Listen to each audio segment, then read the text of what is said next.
Mission ज्ञान से मैं अनिल अग्रवाल राजस्थान सरकार और वेदांता के CSR इनिशिएटिव ई कक्षा में आपका स्वागत करता हूं। प्यारे बच्चों, ये है क्लास 12th लेखा शास्त्र नए साझेदार का प्रवेश चैप्टर नंबर 2 का पार्ट 3। प्यारे बच्चे, इससे पहले जो 2 पार्ट आपने देखे हैं उन पार्ट में हमने नए साझेदार का प्रवेश क्यों किया जाता है, कौन कौन सी समस्याएं उत्पन्न होती हैं नए साझेदार के प्रवेश पर, साथ ही हमने पढ़ा नया लाभ हानि अनुपात और त्याग का अनुपात क्या है और कैसे क्या किया जाता है त्याग का अनुपात और नया लाभ हानि अनुपात, कौन कौन से ऐसे तरीके हैं जो नया अनुपात और त्याग का अनुपात ज्ञात करने में करते हैं हमारी मदद। प्यारे बच्चों, इस वीडियो में हम पढ़ने वाले हैं ख्याति और उसके मूल्यांकन के बारे में। क्या होती है ख्याति, हम ये जानेंगे ख्याति की विशेषताओं के बारे में, जानेंगे ख्याति के प्रकारों के बारे में और कैसे किया जाता है ख्याति का मूल्यांकन। तो गुडविल हमारे लिए एक महत्वपूर्ण बिंदु है जिसकी संपूर्ण जानकारी इस वीडियो में हम आपके लिए लेकर आए। तो प्यारे बच्चों, हम करते हैं वीडियो की शुरुआत। पार्ट 3, ख्याति एवं उसका मूल्यांकन। सबसे पहले हम बात करते हैं ख्याति की। ख्याति एक अदृश्य संपत्ति है। अदृश्य संपत्ति अर्थात जिसे देखा और छुआ नहीं जा सकता, केवल महसूस किया जा सकता है, जिसका वर्णन करना सरल है, इजी टू डिफाइन। हम इसे इजीली डिफाइन कर सकते हैं, इसको हम समझा सकते हैं, लेकिन परिभाषा देना कठिन। यानी इजी टू, हम इसे समझा इजीली सकते हैं, लेकिन इसको डिफाइन करना, इसके कोई डेफिनेशन फिक्स करना कठिन है। कोई भी जो हमारा तत्व होता है जिसको इजीली समझाया और डिफाइन किया जा सकता है। ख्याति के बारे में अगर मुझसे कोई पूछे, गुडविल के बारे में मुझसे कोई पूछे, तो मैं उसे इजीली समझा सकता हूँ, लेकिन उसकी डेफिनेशन मैं नहीं बता सकता।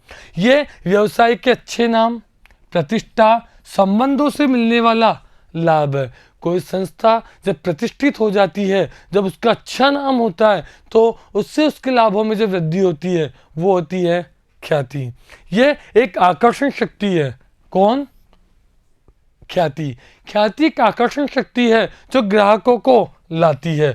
व्यवसाय की प्रतिष्ठा का मौद्रिक मूल्यांकन ही ख्याति है। यानी व्यवसाय की जो प्रतिष्ठा है उसका मौद्रिक मूल्यांकन, उसका मौद्रिक मूल्य ही ख्याति है। हम ख्याति किसे बोलेंगे? व्यवसाय के अच्छे नाम, प्रतिष्ठा, उसके गुणों की वजह से जो उसके लाभों में वृद्धि होती है, और उस मूल्यांकन को हम मुद्रा के मूल्य में प्रदर्शित करते हैं, तो वही है ख्याति। ख्याति की विशेषताओं की बात करूं, ये एक अदृश्य संपत्ति है जिसकी बात मैं पहले भी कर चुका हूं, इसे देखा और छुआ नहीं जा सकता। एक मूल्यवान संपत्ति है, इसका मूल्य निर्धारित किया जाता है। ये अधिक लाभार्जन में सहायक होती है। जैसे जैसे किसी व्यवसाय की ख्याति प्रसिद्धि बढ़ेगी, वहाँ ग्राहकों की संख्या बढ़ जाएगी, और ग्राहकों की संख्या बढ़ने के फलस्वरूप वहाँ पर बढ़ जाएगी ख्याति। ये एक आकर्षण शक्ति है जो ग्राहकों को उनके पुराने स्थान पर लाते हैं।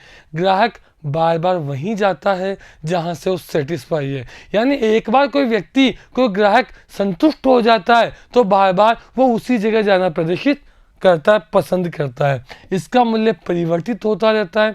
ख्याति का जो मूल्य है वो परिवर्तित होता रहता है। किसी व्यवसाय की ख्याति अगर बढ़ जाएगी, कब बढ़ेगी? जब उसका नाम और ज़्यादा फेमस हो जाएगा, वहाँ ग्राहकों की संख्या लगातार बढ़ेगी, लाभों में होगी वृद्धि। यदि लाभों में होगी कमी, तो ऐसी स्थिति में ख्याति का मूल्य भी कम हो जाएगा। तो ये थी ख्याति की विशेषताएं।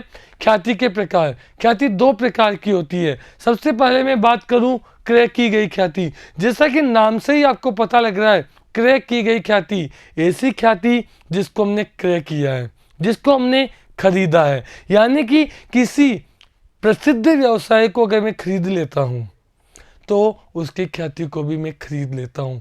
प्रसिद्ध व्यवसाय की जो ख्याति थी, अब वो मेरे व्यवसाय की ख्याति है, क्योंकि उस पूरे के पूरे व्यवसाय को मैंने खरीद लिया है और उसके बदले में मैंने भुगतान कर दिया है। तो वो कहलाती है क्रय की गई ख्याति, जिसके बदले में भुगतान किया जाता है। दूसरी, स्व अर्जित ख्याति। स्व अर्जित ऐसी ख्याति जिसको अर्जित किया जाता है, खरीदा नहीं जाता है, जो अपनी मेहनत के दम पे कमाई जाती है। यानी किसी व्यवसाय को मैंने प्रारंभ किया और प्रारंभ करने के बाद उस व्यवसाय को लगातार मेहनत के साथ मैंने आगे बढ़ाया और प्रसिद्ध बना दिया, तो ऐसी ख्याति स्व अर्जित ख्याति कहलाती हैं। आगे चलें, ख्याति की प्रकृति के बारे में बात करूं तो 3 प्रकार से ख्याति की प्रकृति को हम डिफाइन कर सकते हैं। सबसे पहले बात करें संस्थागत ख्याति या बिल्ली के स्वभाव की ख्याति। संस्थागत ख्याति ऐसी ख्याति होती है जो संस्था की वजह से है। ऐसी ख्याति जहां मालिक का कोई रोल नहीं है, संपूर्ण ख्याति संस्था की वजह से है। इसे बिल्ली के स्वभाव की ख्याति भी कहा जाता है। क्यों? क्योंकि ऐसी ख्याति बिल्ली के स्वभाव की तरह ही होती है। बिल्ली उस संस्था का, उस जगह को कभी नहीं छोड़ती जहां उसे फायदा हो रहा है, जहां उसे खाने को मलाई मिल रही है। बिल्ली बार बार वहां जाती रहेगी, चाहे उस संस्था, उस मकान, उस भवन का मालिक कोई भी हो। इसलिए इसे बिल्ली के स्वभाव की ख्याति भी कहा जाता है। दूसरी है व्यक्तिगत ख्याति, कुत्ते के स्वभाव की ख्याति। व्यक्तिगत ख्याति ऐसी ख्याति होती है जहां संस्था का कोई रोल नहीं होता। यहाँ जो ग्राहक आ रहे हैं और व्यक्ति विशेष की वजह से आ रहे हैं, और व्यक्ति जो उनको संतुष्ट करता है उसकी वजह से आ रहे हैं। इसे कुत्ते के स्वभाव की ख्याति की कहते हैं, क्योंकि कुत्ता भी अपने मालिक का वफादार होता है। अगर मालिक उस स्थान को छोड़कर दूसरे स्थान पर चला जाए तो कुत्ता भी उस स्थान को छोड़ देता है, जबकि बिल्ली उस स्थान को कभी नहीं छोड़ती। उसे मालिक से नहीं, संस्था से मतलब है। व्यक्तिगत कुत्ते के स्वभाव की या संस्था से नहीं, व्यक्ति विशेष से है मतलब। और तीसरी है आकस्मिक घटना संबंधी ख्याति, जिसे चूहे के स्वभाव की ख्याति के नाम से भी जाना जाता है। आकस्मिक घटना, अचानक से कोई ऐसी घटना घटित हुई जिसकी वजह से हमारे यहाँ ग्राहकों की संख्या बढ़ गई, और जैसे ही उस घटना का प्रभाव खत्म हुआ, ग्राहकों की संख्या पहले की तरह ही कम हो गई, तो इसे हम आकस्मिक घटना संबंधी ख्याति कहते हैं। ऐसे ही चूहा होता है, चूहा जिसे जहाँ खाने को ज़्यादा मिलता है, जहाँ से वो संतुष्ट है, उस घर में वो रहता है। जैसे ही उस घर से उसकी संतुष्टि समाप्त हो जाती है, उसे वहाँ से खाने को कुछ नहीं मिलता, वो उस घर को छोड़ देता है। तो ये थी आपकी ख्याति की प्रकृति। आगे अब हम ख्याति के मूल्यांकन की विधियों के बारे में जानेंगे और साथ ही कुछ प्रॉब्लम्स को भी सॉल्व करेंगे, देखेंगे किस प्रकार से की जाती है ख्याति की मूल्यांकन, कौन कौन सी विधियों से करते हैं ख्याति का मूल्यांकन। सबसे पहली विधि है वर्षों की क्रय विधि। वर्षों की क्रय विधि की अगर मैं बात करूं तो ख्याति का मूल्यांकन व्यवसाय के लाभों के कुछ वर्षों को गुणा के आधार पर किया जाता है, जिसे वर्षों की क्रय विधि कहते हैं। यानी आपको 2 वर्ष, 3 वर्ष, 4 वर्ष, 5 वर्ष का क्रय दे दिया जाता है, और जितने वर्ष का गुणा आपको बोलने जाए उतने वर्षों को आप उससे मल्टीप्लाई करके ख्याति ज्ञात कर लेते हैं। इसके लिए व्यवसाय के लाभों की गणना 2 आधारों पर की जाती है। हमारे पास लाभ ज्ञात करने के 2 आधार हैं, जिन 2 आधारों का उपयोग कर हम वर्षों की क्रय विधि से ख्याति ज्ञात करेंगे। पहला आधार है सरल औसत लाभ, एवरेज मेथड।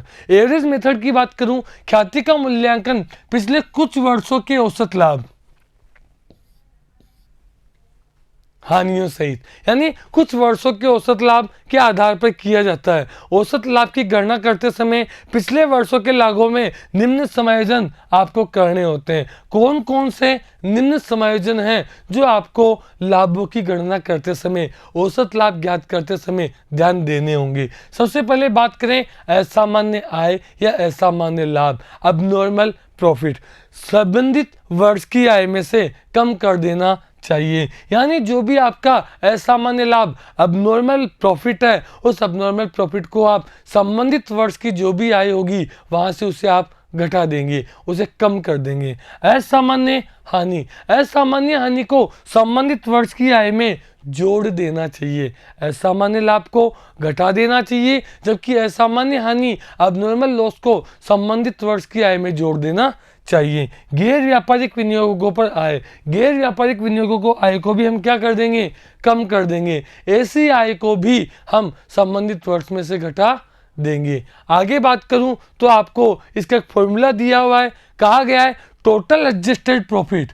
आपके जो प्रॉफिट है उनका टोटल आपको लगाना है और नंबर ऑफ ईयर का आपको भाग देना है, यानी कि कुल समायोजित लाभ में भाग देना है वर्षों की संख्या का। इससे आपको मिल जाएगा औसत लाभ। आपको एक प्रश्न दिया हुआ है, इस प्रश्न को हम सोल्व करेंगे और समझेंगे कि क्या है औसत लाभ। प्रश्न आपके सामने। फर्म की ख्याति का मूल्यांकन पिछले 3 वर्षों के औसत लाभ के 2 वर्ष के क्रय के आधार पर करना है। यानी 3 वर्षों के लाभ आपको दिए हैं, उन तीनों वर्षों का पहले औसत लाभ निकालना है और उसे 2 वर्षों के क्रय यानी 2 से गुणा कर देना है। लाभ है 40,000 रुपये का लाभ 2014 में दिया हुआ है, 30,000 रुपये का लाभ 2015 में और 33,000 रुपये का लाभ 2016 में दिया हुआ है। आगे लिखा हुआ है 10,000 रुपये असामान्य लाभ। आप लोगों को मैंने बताया कि जो असामान्य लाभ है इसे कम कर दिया जाएगा। आगे लिखा हुआ है 30,000 के आगे 5,000 के असामान्य हानि, और इस असामान्य हानि के लिए मैंने आपको बताया इसे क्या कर दिया जाता है, जोड़ दिया जाएगा। और आगे लिखा है विनियोगों पर ब्याज, इसके लिए भी आपको पता है हमने लिखा है कि इसे भी कम कर दिया जाएगा। प्यारे बच्चों, हमने पहले भी पढ़ा है कि असामान्य हानि को संबंधित वर्ष में जोड़ दिया जाता है, असामान्य लाभ और विनियोगों पर ब्याज को संबंधित लाभ में घटा दिया जाता है। यानी 40,000 रुपये में से अगर मैं 33,000 रुपये कम करूंगा तो कितने हो जाएंगे, वो 30,000 रुपये हो जाएंगे। इसी प्रकार 30,000 रुपये के लाभ में 5,000 रुपये की असामान्य हानि अगर मैं जोड़ दूंगा तो 35,000 रुपये हो जाएंगे। 33,000 रुपये के लाभ में से 8,000 विनियोगों पर ब्याज को कम कर दूंगा, वो 25,000 रुपये हो जाएंगी। यहाँ वर्षों की संख्या 3 है, तीनों को जोड़ के 3 का भाग दिया जाएगा। तीनों को जोड़ने पर टोटल आया 90,000 और 90,000 में हमने 3 का भाग दिया तो आपके औसत लाभ आ गए 30,000। और 30,000 को 2 से अगर मैंने मल्टीप्लाई कर दिया तो प्यारे बच्चों आपके सामने आ गए औसत लाभ। औसत लाभ ज्ञात करने के लिए तीनों वर्षों के लाभों को जोड़कर मैंने 3 का डिवाइड करके जो औसत लाभ निकाला उसे 2 वर्षों के क्रय यानी 2 से गुणा करके ज्ञात कर ली ख्याति। तो प्यारे बच्चों ये था आपका पहला प्रश्न। अगले बिंदु की ओर चलें तो यहाँ आपको भारित औसत लाभ यानी वेटेज एवरेज प्रॉफिट के लिए कहा गया है। पिछले वर्षों में निरंतर घटने या बढ़ने की प्रवृत्ति हो, आपके जो लाभ हैं वो लगातार घट रहे हों या वो लाभ लगातार बढ़ रहे हों। लाभों को लगातार घटने या बढ़ने की प्रवृत्ति अगर दी गई है तो आप उसे साधारण औसत लाभ की जगह भारित औसत लाभ के आधार पर ख्याति की गणना करने में सहयोग करेंगे। इस विधि में प्रत्येक वर्ष के लाभों को भार क्रमशः 1, 2, 3, 4 यानी उनके जो भार दिए जाएंगे वो 1, 2, 3, 4 के रूप में देकर उनका गुणनफल ज्ञात किया जाता है, जिसको हम आगामी उदाहरण के द्वारा समझ सकते हैं। प्यारे बच्चों ये आपके लिए एक उदाहरण दिया गया है, एक अच्छा उदाहरण है। आप ध्यान से देखेंगे तो यहाँ 2012, 13, 14, 15 और 16 5 वर्ष आपको दिए हुए। उन 5 वर्षों के लाभ 10,000, 12,000, 15,000, 20,000 और 30,000 ये आपको लाभ दिए हुए हैं। प्यारे बच्चों अगर आप ध्यान से देखेंगे तो इन लाभों में लगातार वृद्धि हो रही है। 10,000 से 12,000, 12,000 से 15,000, 15,000 से 20,000 और 20,000 से 30,000। अभी हमने पढ़ा लाभों में लगातार वृद्धि अगर है तो आप उन्हें 1, 2, 3, 4, 5 भार दे देंगे और भार देने के बाद इस भार से गुणा करके आप निकाल लेंगे प्रोडक्ट गुणनफल। गुणनफल का जब जोड़ लगाएंगे उस जोड़ में भार का जो जोड़ लगाएंगे उसका भाग दे देंगे। गुणनफलों का जो योग आया वो आया 3,09,000, भार का जो योग आया वो आया 15।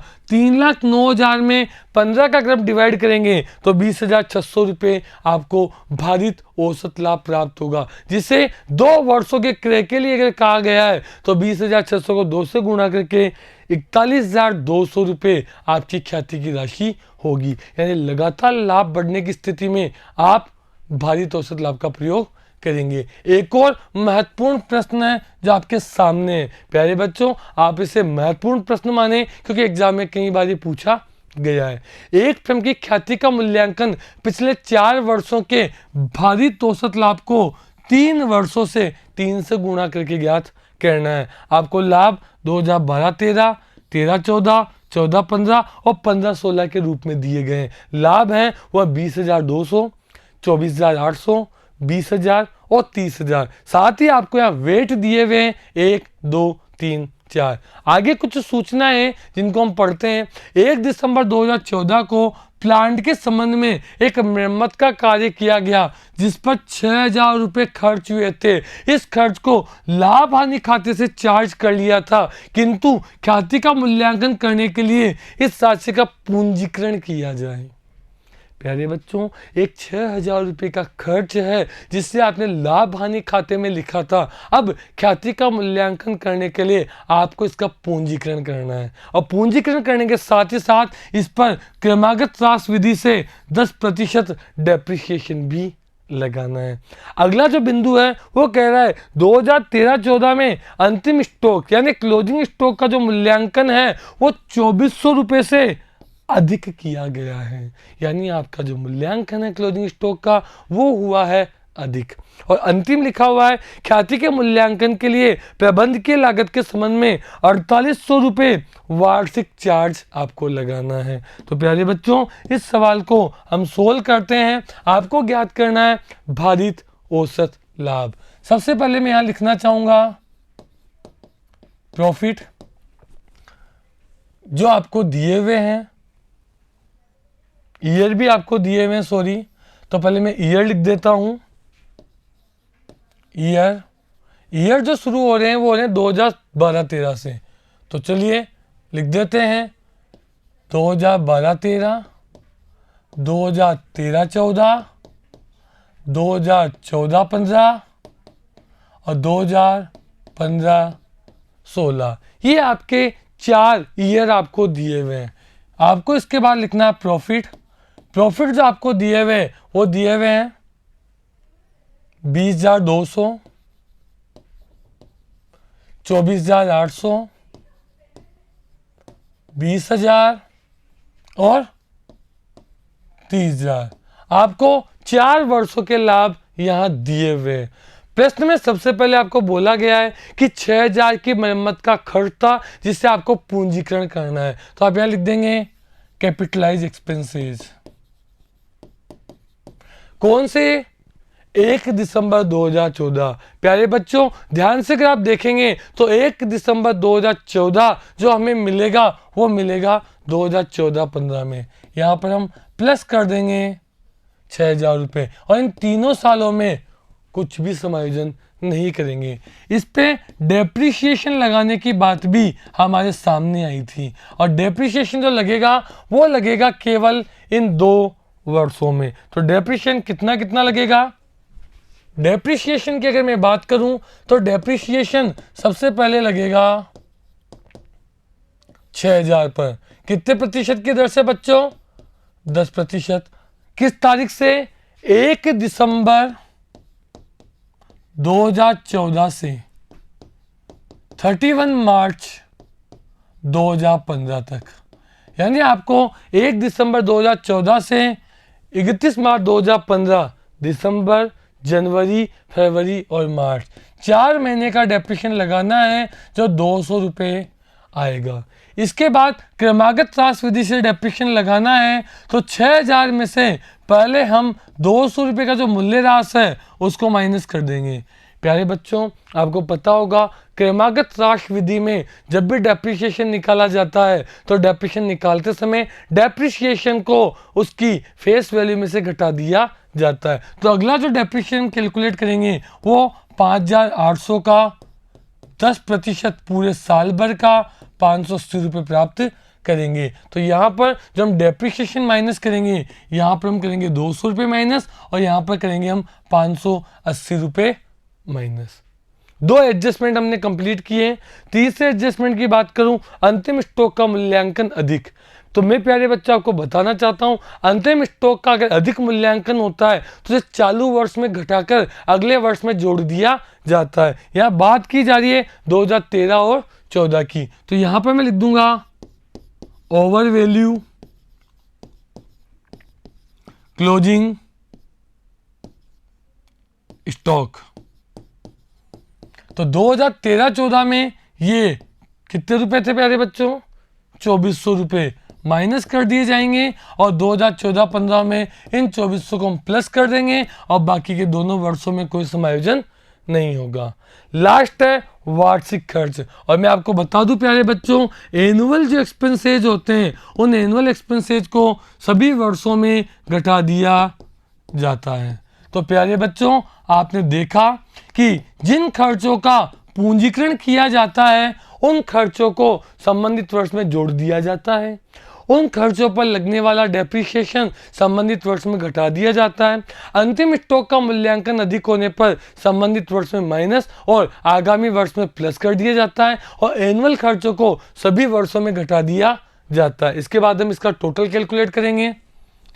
0 0, 12 में से 8 गए, 4, 9 में से 4 गए, 5, 1, 15,400, 24,800 हैं। 24,800 में से अगर मैं 4800 को घटा देता हूं प्यारे बच्चों, 24,000 में से 4,800 गए तो 20,000, 20,000 में से 2,000 गए तो हमारे बच जाते 18,000, 17,600। इसकी बात करूं 20,000, 20,000 में मैंने सबसे पहले जोड़े 6, 26,000, 26,000 में मैंने जोड़े 2,400, तो हो गए 28,400।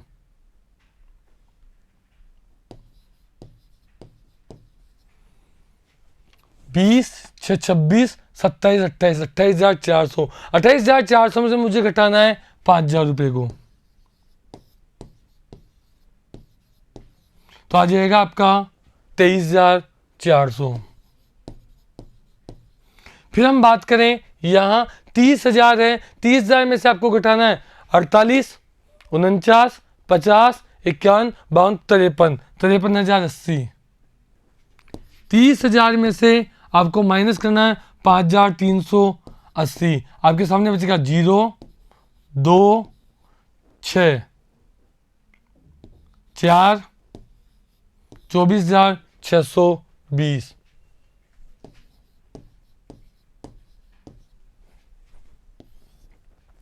प्यारे बच्चों, इस प्रकार आपने औसत लाभ ज्ञात कर लिए। ये लगातार बढ़ रहे हैं, तो लगातार बढ़ने की स्थिति में हमें क्या करना है, भारित औसत लाभ ज्ञात करना है। तो भारित औसत लाभ ज्ञात करने के लिए हम क्या करेंगे बच्चों,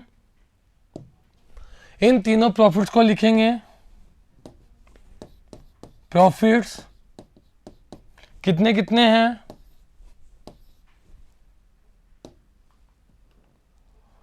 15,400, 17,600,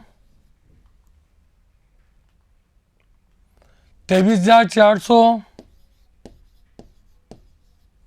और अंत में है 24,620। प्यारे बच्चों, इनके जो भार हैं वो भार हमें दिए हैं 1, 2, 3, 4। चारों भारों को अगर मैं जोड़ लगाऊंगा तो हो जाएंगे 10। इसके बाद मुझे इनका निकालना है गुणनफल। 15,400, 17 दूनी 34, 35,200, 0, 0, 4 दूनी 4 3 12 का 2, हासिल का 1, 3 3 9 1 10 की 0, हासिल का 1, 3 दूनी 6 1 7, यहाँ 0, 7 4 दूनी 8, 6 चौका 24 का 4 हासिल का 2, 4 चौक 16, 17 18 का 8 हासिल का 1, 4 दूनी 8 1 9। इनका हम जोड़ लगा लेंगे, जो आएगा उसमें हम जोड़ में 10 का भाग देंगे और उसे गुणा हम कर देंगे प्यारे बच्चों 3 से। तो भारित औसत लाभ में आप क्या करेंगे, पहले आपने भारित औसत लाभ भार निकाला, भार को गुणा करके गुणनफल निकाला, गुणनफल के जोड़ में आप भार का जोड़ देकर आप ज्ञात कर लेंगे भारित औसत लाभ, जिन्हें आप 3 से गुणा कर देंगे तो आपको ज्ञात हो जाएगी ख्याति। आगे चलते हैं प्यारे बच्चों अधिलाभ के आधार पर। यदि फर्म सामान्य लाभ से अधिक लाभ कमाती है तो उसे फर्म का अधिलाभ कहते हैं। सामान्य जितने लाभ हो उनसे ज़्यादा कमाया गया लाभ। व्यापार के वास्तविक औसत लाभ और सामान्य लाभ का अंतर अधिलाभ कहलाता है। आप देख सकते हैं औसत लाभ माइनस सामान्य लाभ बराबर अधिलाभ। सामान्य लाभ विनियोजित पूंजी को सामान्य प्रत्याय की दर से गुणा कर दिया जाए तो सामान्य लाभ आ जाएगा। विनियोजित पूंजी को कैपिटल एम्प्लॉयड के नाम से भी जाना जाता है। कई बार कैपिटल एम्प्लॉयड आपके प्रश्न में नहीं है तो प्रयुक्त संपत्तियों में से बाह्य दायित्वों को अगर हम घटा दें तो भी हमें मिल जाएगी कैपिटल एम्प्लॉयड। प्यारे बच्चों, पहला प्रश्न आपके सामने, एबी फर्म की पूंजी 2 लाख, सामान्य प्रत्याय दर 10%, प्रत्येक साझेदार का वार्षिक वेतन 6000, पिछले 3 वर्षों के लाभ, 3 वर्षों के लाभ आपको दिए हुए हैं। आपको अधिलाभ के 2 वर्ष के क्रय के आधार पर ज्ञात करनी है ख्याति। तो प्यारे बच्चों, सबसे पहले हम निकाल लेते हैं औसत लाभ। औसत लाभ निकालने के लिए आप क्या करेंगे प्यारे बच्चों, 40, 35 और 45 को जोड़कर 3 का भाग, 40,000 plus 35,000 plus 45,000 divide by 3, 1,20,000 divide by 3 बराबर 40,000 के क्या आ जाएंगे औसत लाभ। 40,000, 35,000 और 45,000 तीनों को जोड़ के हमने किया 3 का डिवाइड। आगे यहाँ देखें तो आपको वार्षिक वेतन दिया हुआ प्रत्येक साझेदार का, तो हम क्या करेंगे, जो 40,000 है इस 40,000 में से माइनस कर देंगे 6,000 गुणा 2, क्योंकि आपके जो साझेदारों की संख्या है वो कितनी है, 2 है, और एक साझेदार का वेतन कितना है, 6,000। तो 40,000 में से अगर मैं 12,000 माइनस करूंगा तो मेरे पास बचेंगे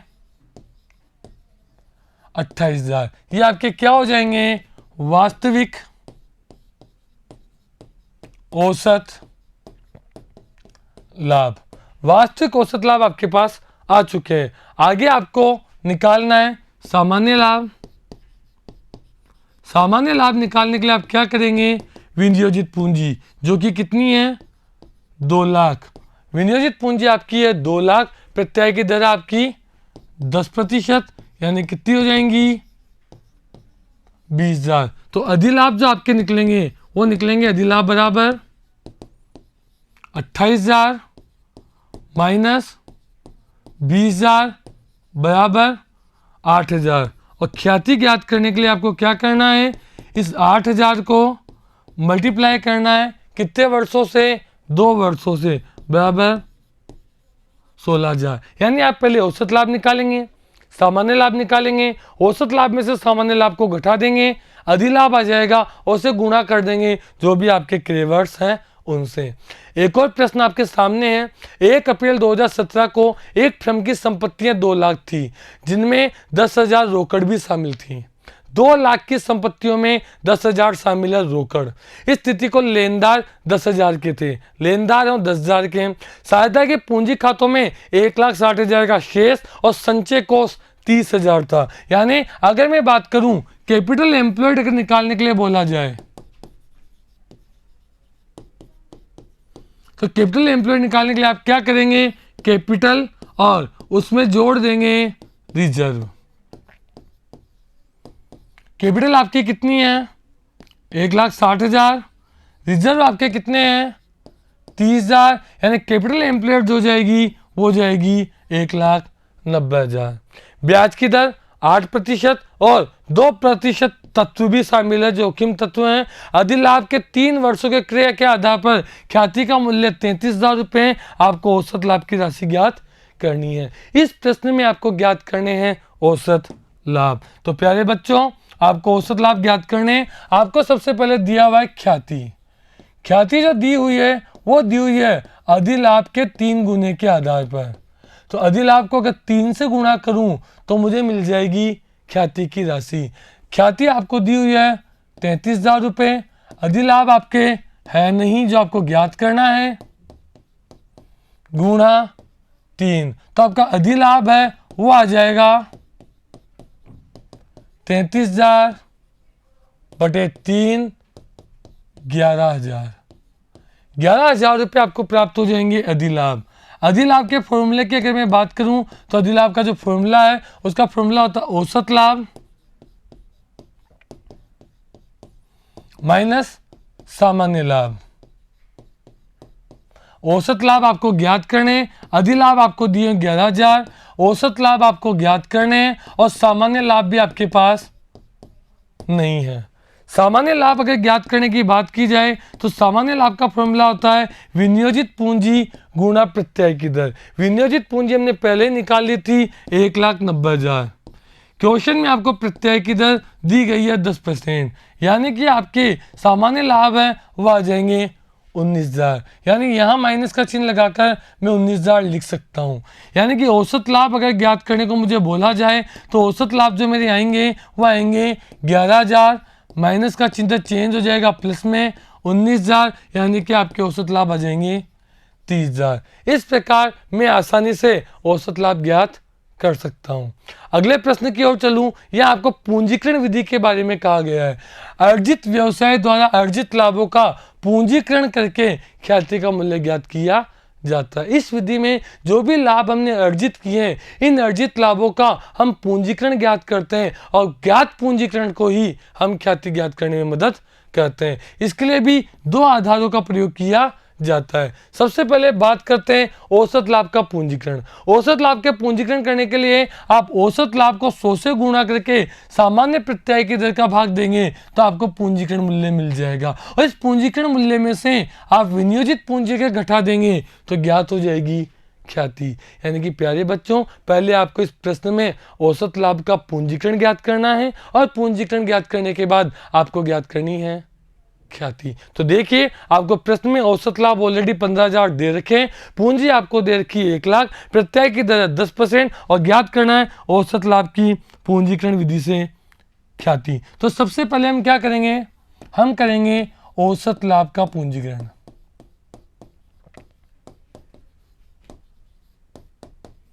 औसत लाभ का पूंजीकरण कैसे करेंगे प्यारे बच्चों, औसत लाभ जो है उन औसत लाभ को आप गुणा करेंगे 100 से और भाग देंगे प्रत्यय दर का। इस प्रश्न में आपके औसत लाभ कितने हैं, 15,000 गुणा 100 और प्रत्यय की दर है 10%, यानी 1,50,000 आपका हो जाएगा पूंजीकृत मूल्य। ख्याति अगर आपको ज्ञात करना है तो ख्याति ज्ञात करने के लिए इस पूंजीकृत मूल्य 1,50,000 में से आप माइनस कर देंगे विनियोजित पूंजी, जो कि कितनी है आपकी 1,00,000। तो आपकी ख्याति का जो मूल्य है वो कितना आ जाएगा प्यारे बच्चों, वो आ जाएगा 50,000। सबसे पहले आपने औसत लाभ का पूंजीकरण किया और पूंजीकृत मूल्य में से आपने घटा दी विनियोजित पूंजी। अगले प्रश्न की ओर चलें तो अगला है अधिलाभों की पूंजीकरण। अधिलाभों की पूंजीकरण के लिए आपको क्या करना है, जो आपके अधिलाभ होंगे उन्हें 100 से गुणा करना है और प्रत्यय की दर का भाग दे देना है, तो आपको मिल जाएगी ख्याति। प्रश्न में आपको औसत लाभ 1,00,000 रुपए दिए हुए, सामान्य प्रत्यय की दर 10% है और विनियोजित पूंजी 8,00,000 रुपए दी हुई है। तो पहले आपको ज्ञात करना होगा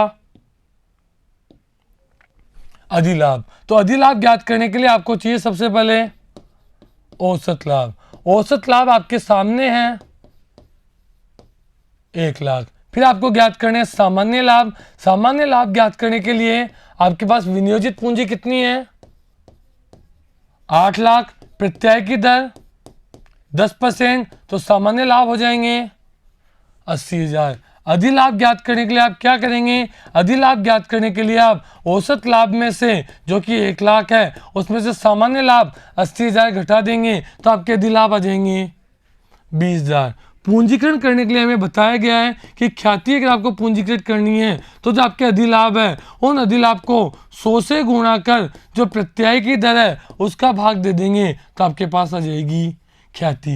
यानी कि आप सबसे पहले अधिलाभ ज्ञात कर लें और अधिलाभ को प्रत्यय की दर से गुणा 100 से गुणा कर प्रत्यय की दर का भाग दे दें तो अधिलाभों की पूंजीकरण विधि से आपको ख्याति मिल जाएगी। अगले प्रश्न में दिखी हुई है छिपी हुई ख्याति। छिपी हुई ख्याति की अगर मैं बात करूं तो यहाँ नए साझेदार के लाभ के से और उसके द्वारा लाई गई पूंजी के आधार पर पहले हम फर्म की कुल पूंजी ज्ञात करते हैं। नया साझेदार जितने हिस्से के लिए आया है और जितनी वो पूंजी लेकर आया है उसके आधार पर हम ज्ञात करते हैं फर्म की पूंजी।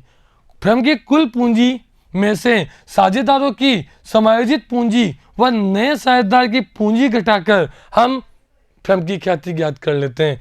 फर्म की समायोजित पूंजी के लिए पूंजी शेष में संचय और लाभ को जोड़कर हानि को घटा दिया जाता है। एक प्रश्न के द्वारा हम इसे समझेंगे। ए बी साझेदार हैं जिनके पूंजी खातों के शेष 10,000 और 20,000 है। ये ए और बी दोनों की पूंजी खातों के शेष हैं। चिट्ठे में 10,000 रुपये का संचय भी दिया हुआ है। सी को 1/4 भाग के लिए प्रवेश दिया जो 20,000 रुपये पूंजी लेकर आ रहा है। आपको ख्याति का मूल्य ज्ञात करना है। तो प्यारे बच्चों, ख्याति का मूल्य ज्ञात करने के लिए सबसे पहले हम ज्ञात करेंगे कुल पूंजी। कुल पूंजी के लिए हमने पढ़ा था कि नए साझेदार की जो पूंजी है कितनी है, 20,000। उस 20,000 को उसके लाभ का इकट्ठा जो कि है 4/1 से गुणा करके पहले फर्म की कुल पूंजी ज्ञात कर लेंगे। फिर हमें ज्ञात करनी है समायोजित पूंजी, और समायोजित पूंजी ज्ञात करने के लिए हम क्या करेंगे, ए की पूंजी कितनी है 10,000, बी की पूंजी 30,000, 10,000 20,000, साथ ही साथ रिजर्व 10,000 को जोड़ लेंगे 40,000, 10,000 ए की पूंजी, 20,000 बी की पूंजी और रिजर्व 10,000 को जोड़ लेंगे। ख्याति जब निकालेंगे तो ख्याति के लिए हम क्या करेंगे, जो कुल पूंजी थी 80,000, उसमें से समायोजित पूंजी 40,000 और साथ ही नए साझेदार की पूंजी 20,000 को हम माइनस कर देंगे। 80 में से अगर हम 60,000 माइनस करेंगे तो हमारी ख्याति आ जाएगी, वो आएगी 20,000। यानी कि पहले आप फर्म की कुल पूंजी ज्ञात करेंगे, फर्म की कुल पूंजी ज्ञात करने के बाद समायोजित पूंजी ज्ञात करेंगे और फर्म की कुल पूंजी में से समायोजित पूंजी को आप घटा देंगे। चलते हैं अगली विधि की ओर, जिसका नाम है क्रय प्रतिफल विधि। क्रय प्रतिफल विधि में क्रय प्रतिफल में से शुद्ध संपत्तियों को घटाकर ख्याति ज्ञात कर ली जाती है। आपको प्रश्न में क्रय प्रतिफल ऑलरेडी 1,70,000 दिया हुआ है, लेकिन आपको शुद्ध संपत्तियां नहीं दी हुई। तो शुद्ध संपत्तियां निकालने के लिए आप क्या करेंगे, शुद्ध संपत्तियां ज्ञात करने के लिए हम कुल संपत्तियों में से दायित्व को माइनस कर देंगे। तो प्यारे बच्चों, यहां आप देखेंगे आपकी संपत्तियां कितनी हैं 2 लाख, दायित्व कितने हैं 50,000, तो आपकी शुद्ध संपत्तियां कितनी हो जाएंगी 1,50,000। यानी आपकी जो संपत्तियां हैं उन संपत्तियों में से दायित्व को माइनस करके ज्ञात कर लेंगे शुद्ध संपत्तियां। ख्याति ज्ञात करने के लिए आपको क्या करना है, आपके जो क्रय प्रतिफल है 1,70,000, उसमें से शुद्ध संपत्तियां यानी 1,50,000 को माइनस कर देना है और जो आपके सामने आएगी वो आ जाएगी आपकी ख्याति। तो इस प्रकार आप ख्याति का मूल्य कैसे ज्ञात करेंगे, क्रय प्रतिफल में से शुद्ध संपत्तियों को माइनस करके आप ख्याति का मूल्य ज्ञात कर सकते हैं। और अंतिम आपकी विधि है वार्षिकी विधि। इस विधि में आपको सुपर प्रॉफिट को प्रेजेंट वैल्यू से गुणा करना पड़ेगा। आपके जो सुपर प्रॉफिट होंगे उन सुपर प्रॉफिट को आप प्रेजेंट वैल्यू से गुणा करेंगे। यदि प्रश्न में आपको प्रेजेंट वैल्यू वर्तमान मूल्य नहीं दिया हुआ है तो इस फॉर्मूले का प्रयोग करके आप प्रेजेंट वैल्यू ज्ञात करेंगे। फॉर्मूला है आपका 1 माइनस 100/100 प्लस आर के बाद ब्रैकेट अपोन में r/100। प्यारे बच्चों, यहाँ n का मतलब है वर्षों की संख्या और r का मतलब है प्रत्यय की दर यानी रेट। यानी आपको क्या वर्तमान मूल्य नहीं दिया हुआ है तो वर्तमान मूल्य ज्ञात करने के लिए आप इस फॉर्मूले का प्रयोग कर सकते हैं। एक एग्जांपल आपको यहाँ बताया गया है कि मान लीजिए आपके वर्षों की संख्या 3 है और रेट 10% है, तो आप फॉर्मूले में इसको इस तरह से लिखेंगे 1 माइनस 100/100 प्लस आर की जगह आ जाएगा 10% और n की जगह आ जाएगा 3/10/100 और सोल्व करने पर आपको मिलेगा 2.487। तो ये आपका वर्तमान मूल्य होगा जिसे अधिलाभ से गुणा करके आप ख्याति ज्ञात कर सकते हैं। तो प्यारे बच्चों, इस वीडियो में हमने ख्याति क्या है, ख्याति की क्या विशेषता है, इसके क्या प्रकार है और किन विधियों से ज्ञात की जाती है ख्याति, ये जाना। अगले वीडियो में हम ख्याति की प्रविष्टियां किस प्रकार की जाती हैं वो आपको लेकर आएंगे। तो बने रहिए मिशन ज्ञान के साथ। धन्यवाद।